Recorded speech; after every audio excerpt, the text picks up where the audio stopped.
Bismillahirrahmanirrahim. Assalamualaikum warahmatullahi wabarakatuh.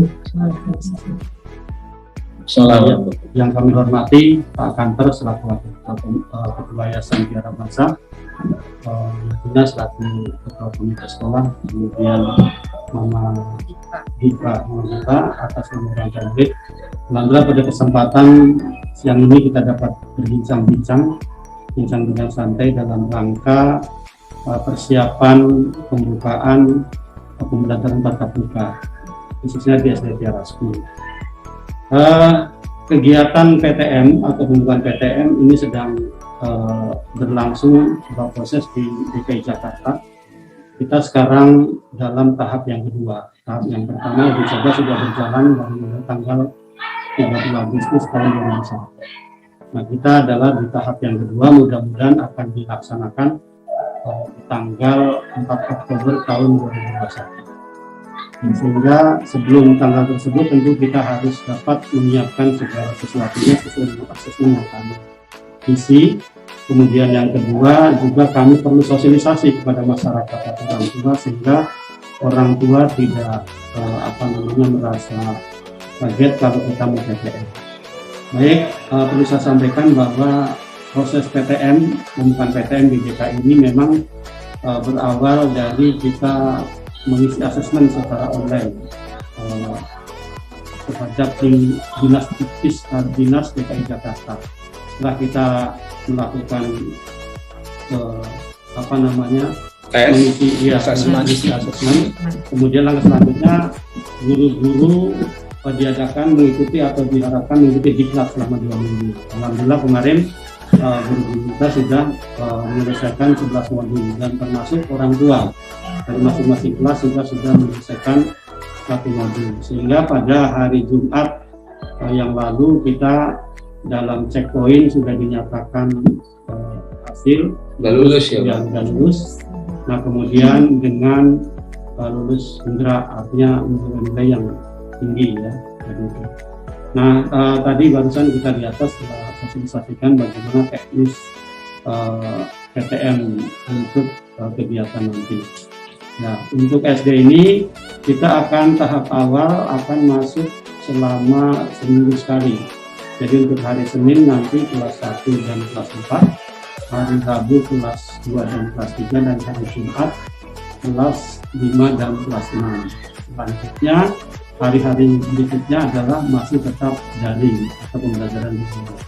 Ya, jadi itu yang akan kita lakukan. Nah karena itu untuk jalannya program ini tentu kami sangat mengharapkan dukungan semua pihak baik Yayasan Tiara Bangsa maupun Komite maupun perwakilan Santiva. Dan memang salah satu syarat dari kegiatan PTM ini adalah surat izin dari orang tua. Jadi orang tua punya hak untuk mengizinkan atau tidak mengizinkan. Nah, tentunya kalau yang mengizinkan nanti anak-anak akan belajar di sekolah, yang tidak mengizinkan bisa mengakses dari rumah. Jadi nanti pada saat guru mengajar itu guru sambil ditayangkan melalui Zoom meeting. Ya, jadi blended. Ya blended. Ya, jadi blended itu ya saya kira sebagai pengantar untuk rencana PTM. Nah kami sangat mengharapkan partisipasi dan pemikiran dari yayasan, dari komite orang tua untuk agar jalannya ini dalam kegiatan PTM dengan baik. Perlu kami sangat akan mendengarkan sumbang saran, pemikiran dan sebagainya. Ataupun kalau ada masalah-masalah yang mungkin kami akan coba tampung, akan sharing, kita coba seperti apa. Ya baik, itu sebagai pengantar dari kami. Yang selanjutnya dari saya dulu. Dari Pak Kantor selalu. Terima kasih Bapak Ibu yang udah datang. Ini sebenarnya podcast kedua lah ibaratnya di Tiara School. Nah, tujuannya apa dibuat podcast? Mungkin sebelum masuk ke PTM, ya tujuannya adalah bagaimana caranya kita menyampaikan informasi dan juga membantu semua stakeholder yang ada di Tiara School ini untuk apa-apa aja sih yang Tiara School ini lagi mau lakukan, sedang lagi programkan, ataupun pemerintah seperti PTM besok ini.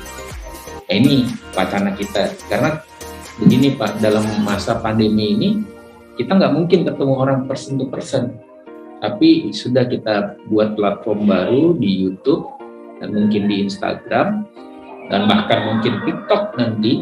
Tujuannya apa ya? Untuk mempermudah akses orang tua mendapat informasi.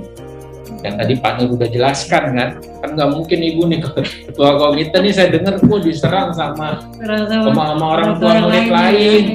Kapan nih, nggak pernah informasinya nyampai. Padahal kan saya tahu bahwa ada kekurangan, bahwasanya memang kita hari ini nggak boleh ketemu orang. Nah, caranya mempermudahnya dengan cara ini. Makanya saya berharap minta tolong ibu-ibu, baik Bu Juna dan juga ini ibu komite di TK nih dulu, istri saya anggotanya juga gitu. Nah, ini sama-sama bantu share gitu. Jadi kita nggak 2-3 kali bantu sosialisasi, tapi cukup dari pertemuan kali ini apa-apa aja nih yang mungkin menjadi saran rembuk ataupun masukan ataupun kritik sekalipun juga silahkan gitu. Tapi insya Allah seperti yang Pak Nur sampaikan, saya berharap waktu ini kan jadi guru-guru itu tadi ada assessment, ujian lah untuk masuk ke fase pertemuan tatap muka. Dan alhamdulillah tadi katanya hasilnya cukup memuaskan di lingkungan sini. Artinya memang pemerintah dengan modul-modul itu pertanyaannya apa aja tuh Pak? Mungkin kesiapan sekolah, kesiapan psikologisnya guru, bagaimana menghadapi ketika misalkan terjadi sesuatu dan aturan-aturan apa aja itu masuk di dalam 2 asesmen ini. Nah, artinya ketika kita masuk dalam fase yang sudah dikatakan siap, tinggal persetujuan orang tua. Karena persetujuan orang, walaupun sekolah siap, semua siap, tapi orang tua secara mayoritas nggak setuju, itu nggak bisa. Iya, tapi alhamdulillah saya dapat informasi dari Pak Nur, ternyata orang tua support. Nah, cuma dari kita nih Bu, saya berharap juga sama-sama nih, karena gini, mencegah ini ataupun mencegah penyebaran ataupun mengendalikan dari proses ini, ternyata di Jawa Tengah itu ada kasus. Nah, kasusnya itu kan kita nggak tahu penyebarannya dari guru atau dari penyelenggara pendidikan atau dari orang tua. Nah, kita harap-harap nih, saya wanti-wanti Bu, bahkan saya bilang guru-guru kalau yang nggak percaya sama vaksin, kayaknya agak berat nih, untuk terus di tiara school gitu kan. Awal-awal saya bilang kayak gitu. Ternyata alhamdulillah termasuk OB sekarang kita udah fase kedua ya. Bahkan kalau mau ada booster ketiga juga kita ikut. Ini udah salah satu bentuk persiapan, dan asesmen itu juga ternyata salah satu syaratnya harus seluruhnya vaksin.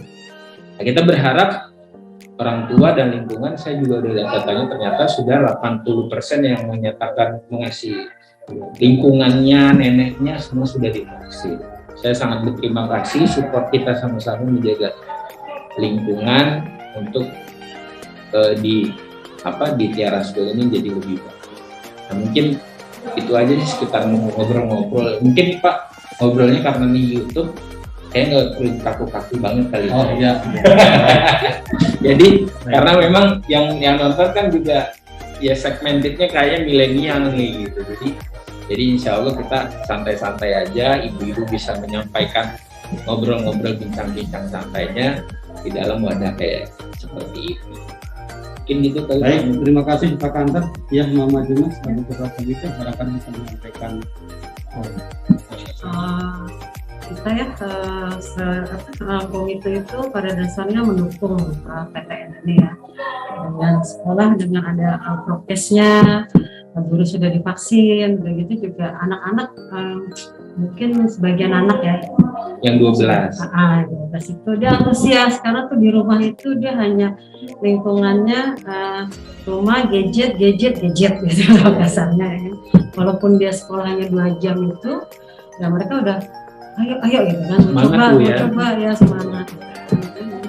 Soalnya gimana ya kalau misalkan antara di sekolah dan tidak di sekolah gitu ya. Tapi sama aja kayak anakku aja tuh sudah ya keluar udah kemana-mana gitu, apa salahnya gitu kan kita coba ke sekolah hanya dalam waktu 2-3 jam itu. Assessment lah itu. Coba-coba deh. Kalau Bu gimana? Mama Diva? Kalau saya pribadi, saya sangat mendukung sebetulnya blended learning. Iya. Karena saya sih melihat perkembangan anak saya yang bisa ya kelas 1 dari TK, dia tuh dari TKA pas semester 2 udah mulai tuh benar-benar sekolah di rumah, harus sekolah. Dari sekolah karena dia kelas semester 1 kan sekolahnya semester 2 TKA sampai sekarang dia offline. Saya bandingkan sama kakak-kakaknya yang dulu sekolahnya full. Perkembangannya tuh berbeda banget. Yang tadinya tuh mereka lulus TK sudah siap untuk SD, udah bisa baca tulis. Terus mereka bersosialisasi tuh cepat, gampang ketemu orang.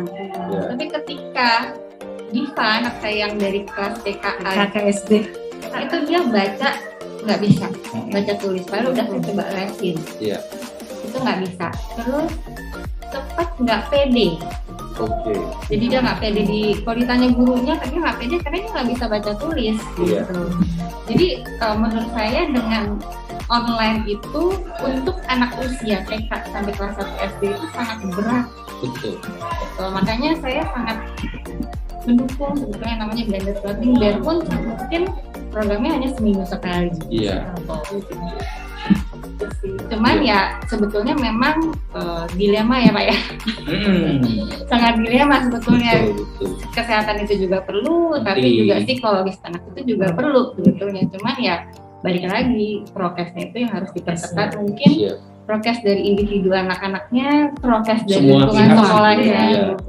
Karena juga kayak beberapa kali sih saya coba lihat kayak anak kelas 1 itu kan agak susah ya. Karena mereka suka lepas gitu. Nah itu tuh yang perlu di ekstra untuk mengawasinya. Beda kalau anak kelas 3, kelas 4, kelas 5 mungkin mereka sudah sadar nggak akan buka gitu. Itu aja sih. Iya, bagus tuh Bu. Karena bahwasanya ya kalau dalam istilah akademiknya, ini terus terang saya nggak ngerti tentang istilah-istilah dunia pendidikan sebelum pandemi. Sekarang kita belajar Bu, termasuk hal-hal yang kayak gini kita pelajari, karena saya berharap walaupun setahun di rumah ngapain aja, tapi ada satu pembelajaran baru lah kita buat itu. Saya udah bilang sama Pak Nur, pandemi ini ada yang hilang, yang tadi Bu maksud istilahnya dalam dunia pendidikan itu disebut pedagogi. Ya Pak ya, artinya proses pembelajaran yang dulu ngajarin interaksi di depan anaknya, oh ini si B nih dia kurang paham. Nah itu cuma pahamnya gitu, ilmunya namanya pedagogi ya Pak kalau nggak salah. Nah itu yang tidak terdapat di dalam online learning itu. Makanya ya mudah-mudahan dengan adanya blended learning dan PTM ini kita bisa menggerus dan mengejar ketertinggalan. Itu mungkin Ibu bisa menyampaikan yang kontra sebagai ini, mungkin ada ininya, ada bisa disampaikan Bu biar Pak Nur kita semua pada kontra itu ya Pak ya, cuma kemarin itu mereka mau tanya itu pembelajarannya antara yang ikut dengan yang tidak. Tapi kan sudah dikasih tahu sama Pak Nur kan kita blended learning itu kan. Terus cuma ada lagi ya Pak ya kemarin, kalau yang tidak ikut itu apakah mengurangi nilai sekolahnya gitu. Nah gimana Pak Nur jawab tuh. Jadi intinya gini, kemarin guru-guru memang cukup kenyang sekali ya maupun dalam 2 minggu. Jadi kita mengerjakan satu modul aja kadang-kadang yang sebenarnya ketika asesmen itu begini. Intinya bahwa gini, dalam blended learning itu kita memadukan antara konsep yang langsung dan tidak langsung. Nah, kemudian ada juga yang nanti teknikal. Ya saya yakin andaikan kemarin guru-guru itu yang 11 modul itu memang sudah cukup, menurut saya cukup memadai lah. Itu jadi guidance-nya guru guidance-nya guru. Karena itu sebenarnya memang itu kalau di program itu kalau misalkan dibayar setahun mahal ya. Karena ada program dari dinas, maka memang yang kita ketika diverifikasi ya yang bayar dinas gitu. Jadi guru-guru kita. Dan yang kemarin terjadi rekor itu di angkatan kedua itu sampai 10.000 guru yang ikut dalam pelatihan itu, sehingga servernya sempat hang. Jadi kalau hang itu ketika kita mengerjakan sesuatu itu enggak masih ulang-ulang itu kan, masih muter-muter itu. loadingnya itu kan. Nah, begitu. Nah, berkaitan dengan kekhawatiran orang tua, sudah saya sampaikan tadi ketika sosialisasi bahwa pada prinsipnya salah satu persyaratan untuk mengikuti PTM adalah persetujuan orang tua.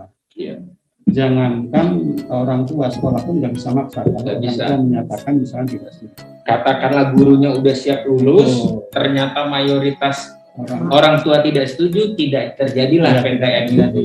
Nah, jadi artinya itu hak prerogatif orang tua, makanya kami tidak akan, jadi tetap gitu. Tapi tidak mempengaruhi Nah, nilai. berkaitan dengan itu, dengan nilai, jadi ya kita nggak ada alasan untuk misalkan karena ini nggak PTM maka nilai kurang, tidak ada alasan itu. Karena tidak ada asumsi semacam itu. Cuman paling mungkin logikanya begini.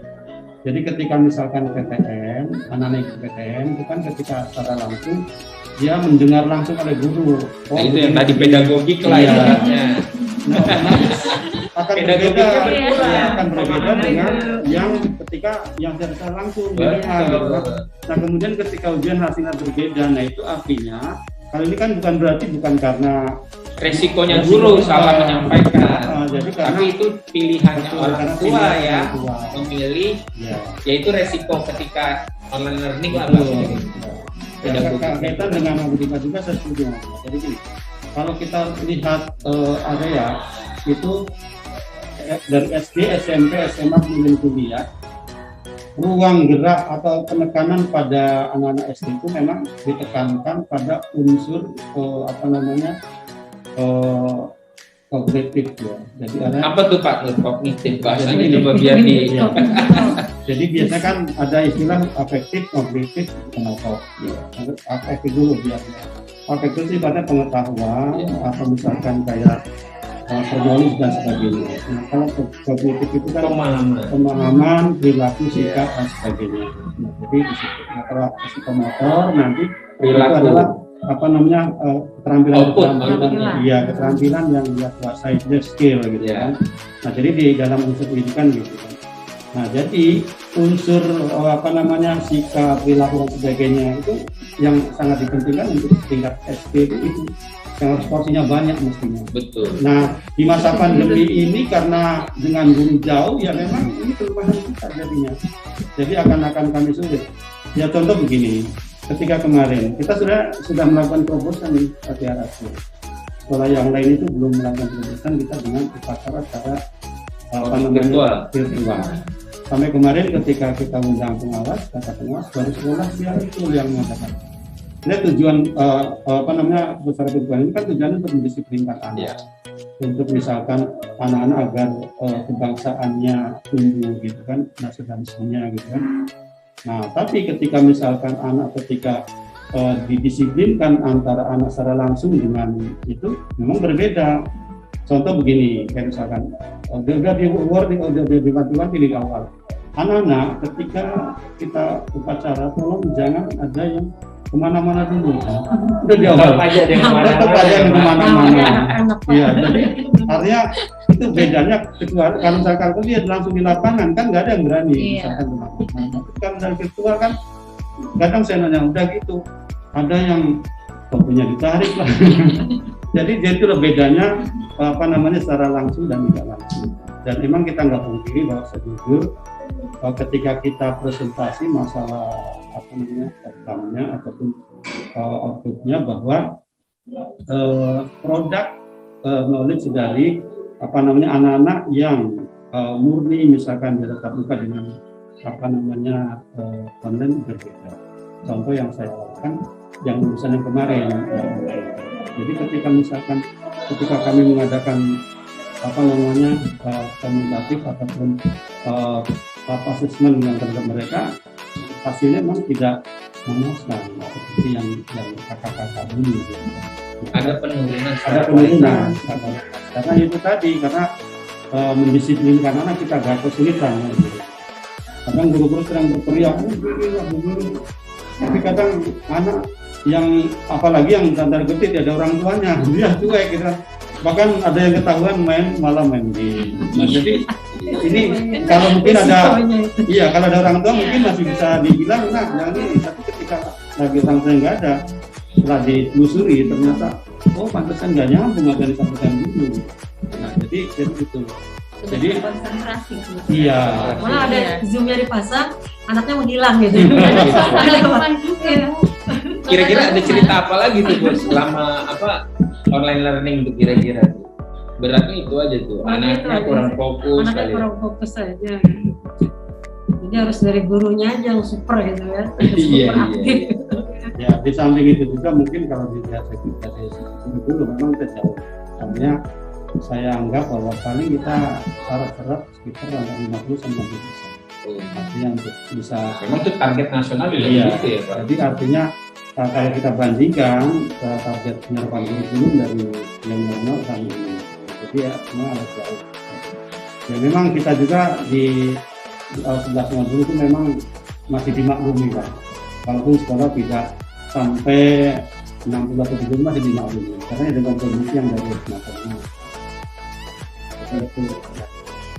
Kira-kira ada lagi nggak ibu-ibu yang masukan ataupun yang perlu disuarakan dari guru orang-orang tua yang lain yang harus disampaikan? Pak, berarti tadi nilai jelas nggak ada perbedaan.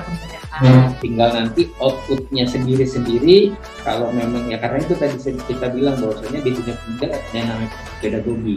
Pedagogi itu kuncinya tatap muka. Kalau nggak tatap muka pasti ada yang miss. Itu resiko masing-masing. Tapi tetap sebagai guru kayak saya lihat Pak Wid dan lain sebagainya teman-teman itu ya semangat banget kalau dia bilang kita yakin kita yang masih yang terbaik gitu dalam online learning dan lain sebagainya. Cuma memang ya kadang-kadang ada guru juga tapi kita nggak perlu sampaikan. Tapi pada prinsipnya guru-guru tuh sangat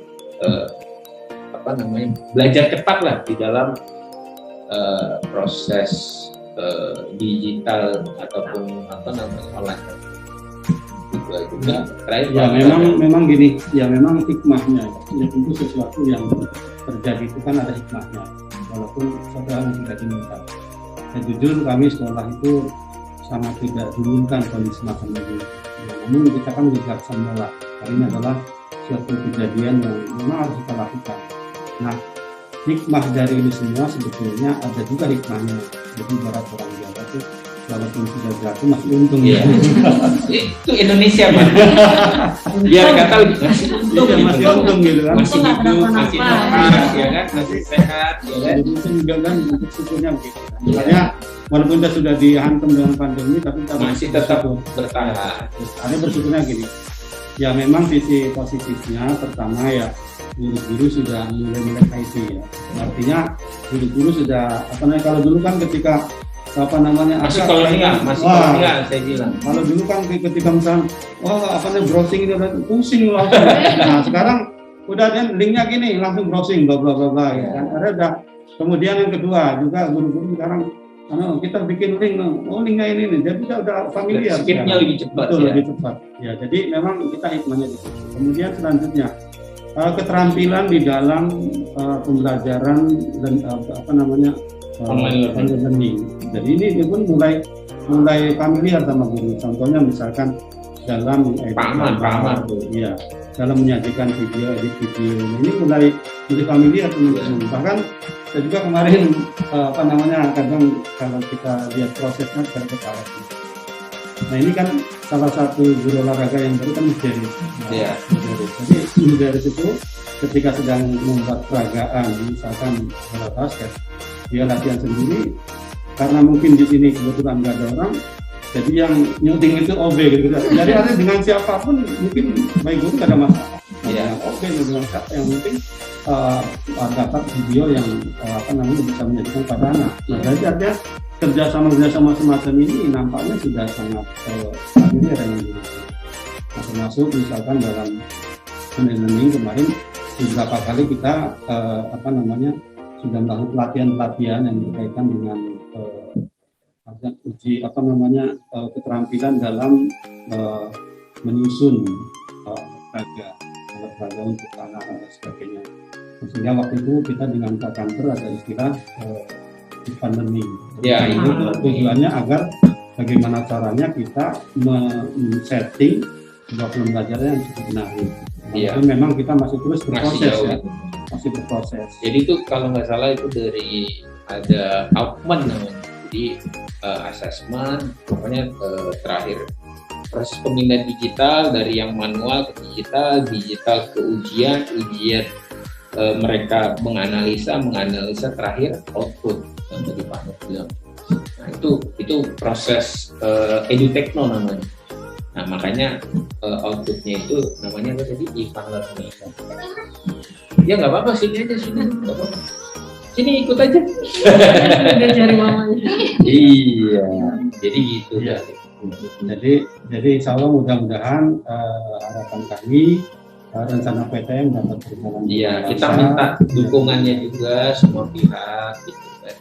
Yang paling penting kalau saya sih berharap terus terang nih Bu, jangankan di rumah, kami sendiri pun kadang-kadang sempat gitu. Ini saya ada cerita lucu Bu. Itu 6 bulan pertama COVID, guru-guru pada takut lihat saya. Karena ketika saya datang itu saya bawa tes, rapid test ataupun antigen. Itu pasti karena saya bilang saya akan datang, saya akan acak. Jadi OB itu pada kalau besok cabut gitu kan, lihat mobilnya saya gitu. Nah tapi sekarang sudah bilang, sekarang udah mulai berani karena kita bilang ini udah suatu hal yang nggak bisa dihindari. Bisa dihindari, jadi kayak berhadapan, kayak berdampingan lah. Harus dihadapi ya. Tinggal gimana kitanya aja menyikapinya nih, kita harus gimana gitu ya. Mudah-mudahan lah ini rencana yang direncanakan oleh pemerintah dan leading sektornya di Pak Nur, mudah-mudahan kita bisa support. Dan mungkin informasi juga tuh Pak Nur, bahwasanya kalau nggak salah kita dibuat gugus tugas juga kan? Iya. Nah, gimana tuh penjelasannya gugus tugas yang nge-link ke puskesmas? Jadi gini, Waktu kalau terjadi apa-apa. Setiap sekolah itu nanti sudah punya gugus tugas protokol kesehatan. Iya. Ya, jadi ketuanya saya sebagai kepala sekolah, kemudian wakilnya Tulus, dan itu sudah saya laporkan ke dinas bahwa kita ini bersusunan untuk dan sebagainya.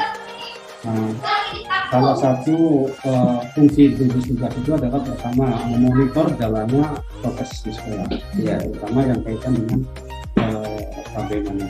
Yang kedua, jika terjadi emergensi maka yang paling penting adalah peran UKS. Jadi di isolasi dulu. Nah kalau setelah itu kita nanti langsung komunikasi dengan fasilitas kesehatan yang terdekat, puskesmas. Jadi nanti kami akan bersurat juga dengan puskesmas bahwa kalau terjadi apa langsung kontak personal di sana. Nah kemudian yang kedua selain vaskes terdekat nanti dengan klinik dan rumah sakit terdekat. Nah, jadi kemudian nanti dalam rangka penanggulangan ataupun pelaksanaannya atau eksekusinya nanti guru yang bersangkutan harus menggunakan APD. Jadi kita sudah siap. APD sudah ada. Jadi sudah disiapkan. Bahkan kalau sekedar informasi, saya ini punya 8 ambulan bisa dipakai. Cuma kan nggak mungkin. Kita berharap ambulan nggak kepake kan. Cuma paling tidak ya preventifnya sampai sejauh itu. Saya berharap ini sudah bisa dikanalisasi di rumah sebelum berangkat di rumah. Jadi jangan sampai panas ya. Kalau hangat mungkin nggak usah. Ya tadi juga saya jelaskan Pak Kantor gini. Saya jelaskan juga gini. Karena nanti jika anak itu sehat, orang tua atau di sekitar rumah itu sakit, maka anak nggak boleh juga. Jangan. Atau semua sehat, anaknya kurang enak ya jangan juga. Jadi itu yang patokannya ya. Nah saya harap orang tua agar jujur dengan diri sendiri, jangan sampai dipaksakan. Kalau misalkan ada yang kurang sehat, anaknya sehat ya jangan juga nggak usah masuk, termasuk bapak ibu. Makanya nanti di pos tadi saya jelaskan bahwa sekolah itu nanti akan memetakan kira-kira guru siapa nih yang sakit gitu kan? Iya. Nah ataupun anak yang sakit siapa? Nah ini kan dari memetakan itu tujuannya apa itu tadi antisipasi kalau dan jangan sampai terjadi. Betul, maksudnya kalau bisa di kanal di rumah, jangan sampai protap yang paskes itu juga kita jalani. Nah, termasuk gini nanti misalnya orang tua, maksudnya bagus juga anak. Misalkan kemudian ketika sampai sekolah dikur pensiunnya 37 lebih gitu kan. Nah, saran kami mending langsung pulang Suhu saja. tubuh kali itu. Suhu tubuh ya. Ya. Maaf suhu ya. Ya. Suhu tubuhnya 37 lebih gitu kan. Ya. Nah, saran kami mending langsung dibawa pulang. Daripada nanti isolasi sini nanti kasihan anak. Iya, karena nanti dibawa ke gugus Iya. tugas kan, jadi kan rame gitu Jadi kan. mending langsung dibawa pulang aja pas pulang lagi. Bukan berarti kami dan sebagainya. Iya, tapi memang sebaiknya begitu. Ini langsung dibawa pulang, jadi biar aman bisa di rumah. Iya. Ya, kalau ini sekedar info nih Pak, saya kemarin dapat teman-teman banyak nih, kayak ada teman ketua wakil ketua PMI DKI. Itu dia bilang dia ke Vaskes gara-gara mau cek aja ini apa ada asma. Tapi ternyata pas di sana kan dicek Semua. positif apa enggak, ternyata positif, nggak boleh keluar bos. Nah ini dari makanya akhirnya pas lagi COVID Delta tinggi-tingginya tuh Pak, alhamdulillah nggak walaupun ada komorbid gula dan lain sebagainya. Intinya pesan saya sih lebih baik kalau ada suatu terjadi kalau cuma sakit-sakit ringan di rumah gitu, dibanding harus ke Vaskes yang sekarang lagi belum steril. Walaupun kita terus terang gugus tugasnya sendiri connected nih sampai ke tingkat kecamatan ataupun gugus tugas gitu aja. Dan ini juga nanti ada resikonya nanti ketika PPN berjalan kan nanti ada tim gugus tugas dari kecamatan atau kota. Iya, survei. Nah, andai kan terjadi sebuah pelanggaran di sekolah, maka nanti resikonya ditutup 3 hari. Ya, sementara. Nah, kemudian kalau memang nanti evaluasi lagi, kita tetap. Tapi kalau pelanggarannya cukup berat, maka ya harus asesmen lagi, asesmen dari awal. Nah, makanya kami ke teman-teman Bapak Ibu guru bahwa tolong kita sama-sama jaga keluarga. Apa yang saya buat post itu ya kita perhatikan baik-baik. Jadi jangan sampai ada terjadi. Karena ada kasus ya di Duren Sawit ini beberapa waktu yang lalu yang di angkatan pertama. Jadi ceritanya sebenarnya sepele ya. Ada anak yang anaknya sehat, nah tapi salah satu orang tuanya sakit, gitu kan. Nah kemudian dipaksakan masuk. Nah kemudian ketika diketahui begini, kena kan, oh, ini nggak boleh begini gitu kan. Akhirnya ditutup seminggu kan, seminggu tutup. Nah kemudian dievaluasi. Di sekolah lain ya Pak? Sekolah lain. Kemudian tutup, kemudian saya evaluasi lagi di organisasi, baru buka lagi. Oke. Jadi memang kami sering ada diskusi-diskusi dengan kepala dinas sebenarnya untuk ini ada begini kasus begini biar kita tahu, kita bisa antisipasi dan sampai terjadi. Nah, kemudian yang terakhir barangkali karena waktu mungkin terbatas juga, yang paling penting di samping kita ikhtiar secara lahir ya, prokes juga harus tetap, kemudian sesuai dengan standar desa. Yang paling menentukan adalah kita ini sama-sama doa tentunya baik yang Islam maupun yang lain, karena dengan doa itu adalah sebagai finalnya kita ikhtiar mati-matian kalau ketika kata Tuhan ini akan terjadi maka terjadi, tapi ketika kita ikhtiar disempurnakan dengan doa.